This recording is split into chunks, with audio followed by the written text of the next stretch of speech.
Shut up and sit down.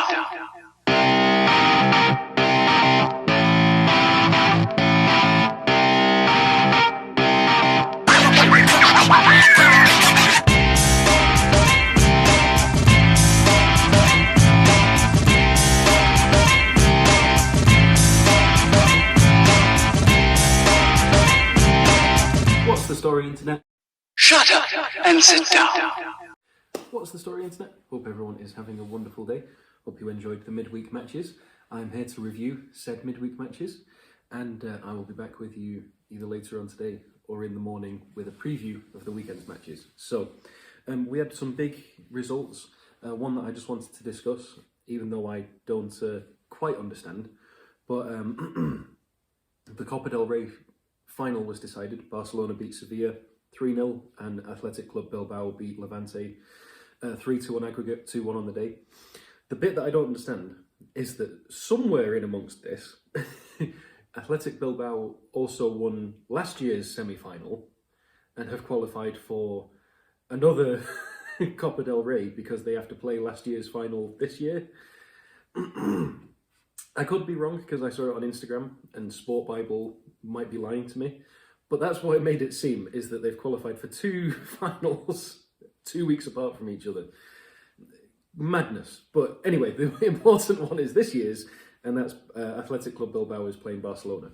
So I also wanted to jump over to the Serie A because there was a shock result, not a huge shock, but AC Milan drawing 1-1 with Udinese, and Udinese were winning all the way up until the 97th minute when Frank Kessie scored a penalty. So that keeps AC Milan 6 points behind Inter.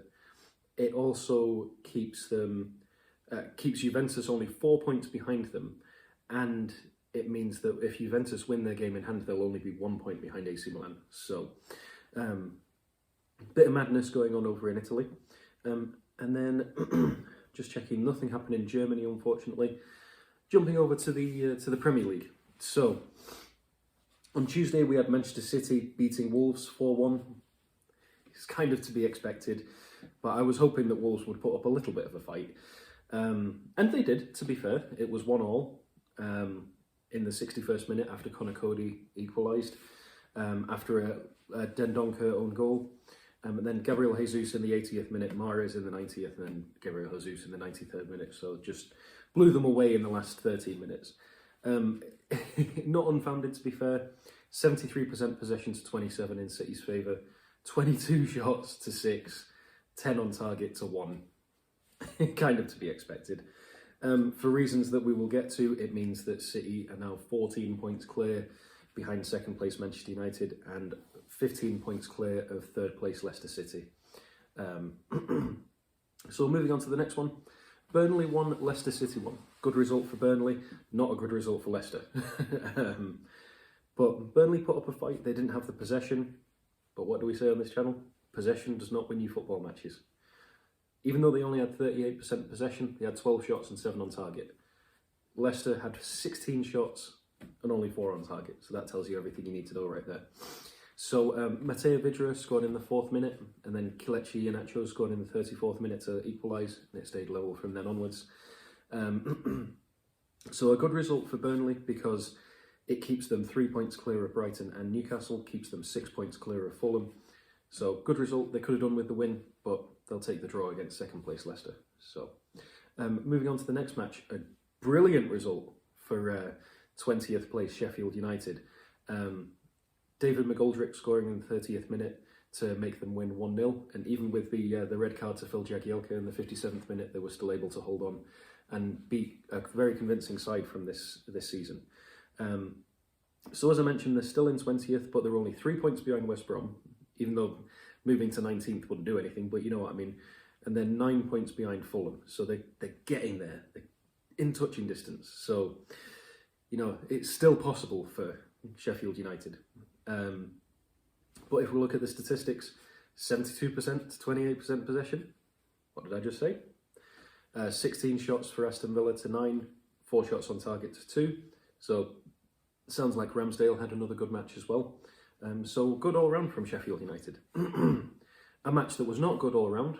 I didn't watch it because I was at work and just didn't have the time, but it sounds like I didn't really miss much. It was Manchester United 0, Crystal Palace 0.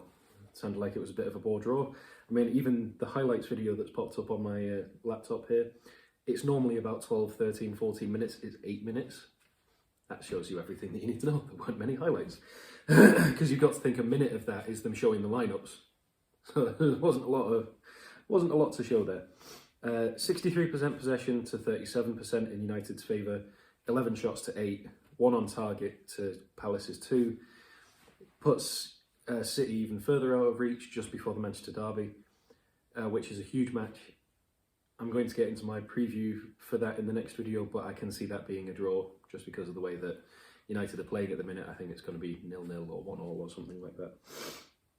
But a great result for Crystal Palace. Keeps them 4 points ahead of Southampton, 5 points ahead of Burnley. Yeah, keeps the middle of the table, but they're not going to complain with a point, to be fair. Next match, West Brom 0, Everton 1. Good result for Everton, Richarlison scoring in the 65th minute. Very, very even match. Both teams had 11 shots. Both teams had 3 on target. And the possession was only a 4% difference, 52 to 48 in Everton's favour. So fair play to Everton.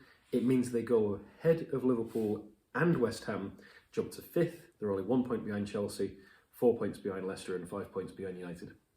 Great day at the office for Everton. And the reason that they overtook Liverpool is because Liverpool lost 1-0 to Chelsea. That was today's big result. Thomas Tuchel remains undefeated. First time Liverpool have lost 5 home games since, I think, ever. I think it was in their 128-year history. It's the first time they've lost 5 games in a row at home. Thomas Tuchel has faced, since he's been Chelsea manager, he's faced United, Liverpool, Atletico Madrid, Tottenham, and there was another team. I don't want to say it was City, but it was someone like that. And he's remained undefeated against all of them. And I think he's still only conceded 2 goals. So a pretty good record from the German there. But not a good night for the German on the other side of the dugout. Just woeful performance from Liverpool, really. They had the possession, 54 to 45%. Only 7 shots compared to Chelsea's 11. Only 1 on target compared to Chelsea's 5. Couple of contentious calls for handball. Or not for handball, but contentious calls in general. There was a handball possibly on Kante that would have given Liverpool a penalty. And then the offside against, I think it was Timo Werner, where his hand was offside. Still a bit contentious there. And if you look at the Kante penalty, I don't want to bring up the past, but compared to the potential penalty for Manchester United, they're both stonewall, really. And you've also got to look at the one in the next match that we're going to talk about that was given against Fulham, because his arm was by his side. Both of these, their arms were up. They were in an unnatural position, which is the ruling. So very, very frustrating because the VAR is just it's not being used correctly. It has so much potential, but it's being used so improperly by the Football Association. 2018 in the World Cup, not to say it was perfect, but it was used fantastically. Just can't get to that level, unfortunately. So, as I mentioned, Tottenham won 1-0 against Fulham. It was unfortunate for Fulham because it was an own goal by, bear with me, Tosin Adarabioyo. Hope that's right.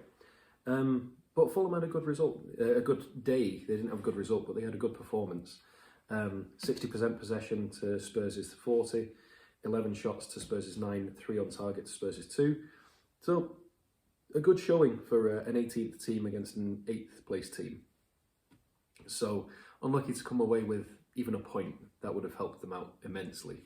But they're still only 3 points behind Newcastle and Brighton, although both of those teams do have games in hand. So yeah, that is my review of the midweek football. As I mentioned earlier, I will be back with a preview for the weekend's football. But in the meantime, I hope you're all staying safe, keeping out of trouble. Thank you very much for watching. I hope you all have a wonderful day. And until then, ta-ra for now.